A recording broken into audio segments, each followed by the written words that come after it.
Hi ಎಲ್ಲರಿಗೂ ನಮಸ್ಕಾರ. Welcome to our channel. ಇವತ್ತಿನ ವಿಡಿಯೋದಲ್ಲಿ ಗಣೇಶನಿಗೆ ಪ್ರಿಯವಾದಂತಹ ಕರಿದ ಮೋದಕವನ್ನು ಮಾಡ್ತಾ ಇದ್ದೀನಿ. ಇದನ್ನು ಯಾವ ರೀತಿಯಾಗಿ ಮಾಡಬೇಕು ಅನ್ನೋದನ್ನು ನೋಡ್ಕೊಳ್ಳೋಣ. ಅದಕ್ಕೂ ಮುಂಚೆ ನೀವೇನಾದರೂ ನಮ್ಮ ಚಾನಲ್ನ ಹೊಸದಾಗಿ ನೋಡ್ತಾ ಇದ್ದರೆ ಆಮೇಲೆ ಇದೇ ಥರ ಹೊಸ ಹೊಸ ರೆಸಿಪಿಗಳನ್ನು ಕಲಿಬೇಕಂದ್ರೆ ನಮ್ಮ ಚಾನಲ್ನ ಸಬ್ಸ್ಕ್ರೈಬ್ ಮಾಡ್ಕೊಳ್ಳೋದನ್ನು ಮರಿಬೇಡಿ. ಹಾಗೆ ವಿಡಿಯೋನ ಎಲ್ಲೂ ಸ್ಕಿಪ್ ಮಾಡದೆ ನೋಡ್ತಾ ಇರಿ. ಇದನ್ನು ಹೇಗೆ ಮಾಡಬೇಕು ಅನ್ನೋದನ್ನು ನೋಡ್ಕೊಳ್ಳೋಣ. ನಾನಿಲ್ಲಿ ಅರ್ಧ ಕಪ್ನಷ್ಟು ಮೈದಾ ಹಿಟ್ಟನ್ನು ತಗೋತಾ ಇದ್ದೀನಿ. ಇದಕ್ಕೆ ಅರ್ಧ ಕಪ್ನಷ್ಟು ನೀರನ್ನು ಹಾಕಿ ಚೆನ್ನಾಗಿ ನಾದ್ಕೊಳ್ಬೇಕು. ನಾದಿಕೊಳ್ಳುವಾಗ ಸ್ವಲ್ಪ ಅರ್ಧ ಟೀ ಸ್ಪೂನ್ನಷ್ಟು ಉಪ್ಪನ್ನು ಸೇರಿಸ್ಕೊಂಡು ಇದನ್ನು ಚೆನ್ನಾಗಿ ನಾದ್ಕೊಳ್ಳಿ. ಸ್ವಲ್ಪ ಗಟ್ಟಿಯಾಗಿಯೇ ನಾದಿಟ್ಕೊಳ್ಳಿ.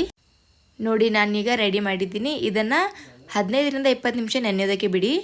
ಈಗ ನಾನು ಒಂದು ಮಿಕ್ಸರ್ ಜಾರ್ಗೆ 1 ಬೌಲ್ನಷ್ಟು ಹಸಿ ಕೊಬ್ಬರಿಯನ್ನು ನೀರನ್ನು ಹಾಕದೆ ಗ್ರೈಂಡ್ ಮಾಡ್ಕೊಳ್ಳಿ. ಜಾಸ್ತಿ ಸಣ್ಣನೂ ಮಾಡ್ಕೊಳ್ಬೇಡಿ, ಈ ಥರ ಇರಬೇಕು. ಆಮೇಲೆ ನಾನು 1 ಬೌಲ್ನಷ್ಟು ಬೆಲ್ಲನ ಈ ರೀತಿಯಾಗಿ ಸಣ್ಣದಾಗಿ ಮಾಡಿ ಇಟ್ಕೊಂಡಿದ್ದೀನಿ. ಆಮೇಲೆ 4 ಏಲಕ್ಕಿನ ತಗೊಂಡಿದ್ದೀನಿ.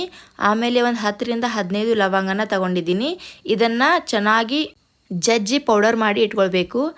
ಆಮೇಲೆ ನಾನು ಒಂದು ಪಾತ್ರೆಗೆ 1 ಬೌಲ್ನಷ್ಟು ಗ್ರೈಂಡ್ ಮಾಡ್ಕೊಂಡಿರುವಂಥ ಕೊಬ್ಬರಿನ ಹಾಕ್ಕೊಂಡಿದ್ದೀನಿ.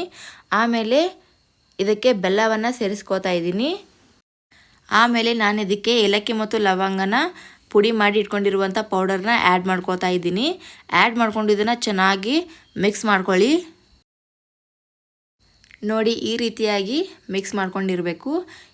ಈಗ ನಾನು ನಾದಿಟ್ಕೊಂಡಿರುವಂಥ ಹಿಟ್ಟನ್ನು ಓಪನ್ ಮಾಡ್ತಾ ಇದ್ದೀನಿ. ನೋಡಿ, ಎಷ್ಟು ಚೆನ್ನಾಗಿ ನೆನೆದಿದೆ. ಈಗ ನಾನು ಸ್ವಲ್ಪ ಕೈಗೆ ಹಿಟ್ಟನ್ನು ಈ ರೀತಿಯಾಗಿ ಒರೆಸ್ಕೊಳ್ತಾ ಇದ್ದೀನಿ.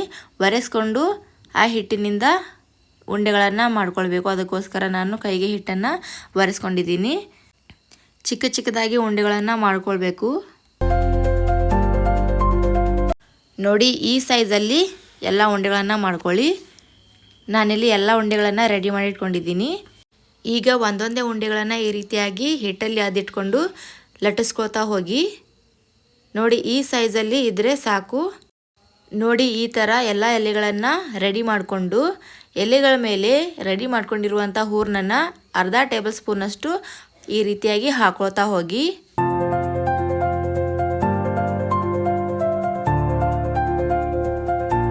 ಈಗ ಒಂದೊಂದು ಎಲೆನ ತೆಗೆದುಕೊಂಡು ಎಲೆಯ ಅಂಚಿನ ಭಾಗದಲ್ಲಿ ಈ ರೀತಿಯಾಗಿ ನೀರಿಗೆಗಳನ್ನು ಮಾಡ್ಕೊಳ್ತಾ ಮಡಚ್ಕೊಳ್ತಾ ಬನ್ನಿ.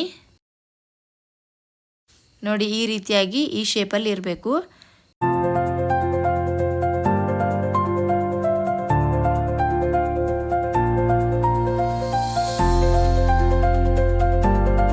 ನೋಡಿ, ನಾನಿಲ್ಲಿ ಎಲ್ಲ ಮೋದಕಗಳನ್ನು ರೆಡಿ ಮಾಡ್ಕೊಂಡಿದ್ದೀನಿ. ಇವಾಗ ಎಲ್ಲ ಮೋದಕಗಳನ್ನು ಎಣ್ಣೆಯೊಳಗಡೆ ಫ್ರೈ ಮಾಡ್ಕೊಳ್ಬೇಕು. ಇವಾಗ ನಾನು ಸ್ಟೋವ್ ಮೇಲೆ ಎಣ್ಣೆನ ಕಾಯೋದಕ್ಕೆ ಇಟ್ಟಿದ್ದೀನಿ. ಎಣ್ಣೆ ಕಾದ ನಂತರ ಇದಕ್ಕೆ ಒಂದೊಂದಾಗಿ ಮೋದಕಗಳನ್ನು ಹಾಕೊಳ್ತಾ ಫ್ರೈ ಮಾಡ್ಕೊಳ್ಳಿ. ಸ್ವಲ್ಪ ರೆಡ್ ಕಲರ್ ಬರೋವರೆಗೂ ಫ್ರೈ ಮಾಡ್ಕೊಳ್ಳಿ. ಈಗ ನಾನು ಇದನ್ನು ಒಂದು ಪ್ಲೇಟ್ಗೆ ಹಾಕೊಳ್ತಾ ಇದ್ದೀನಿ.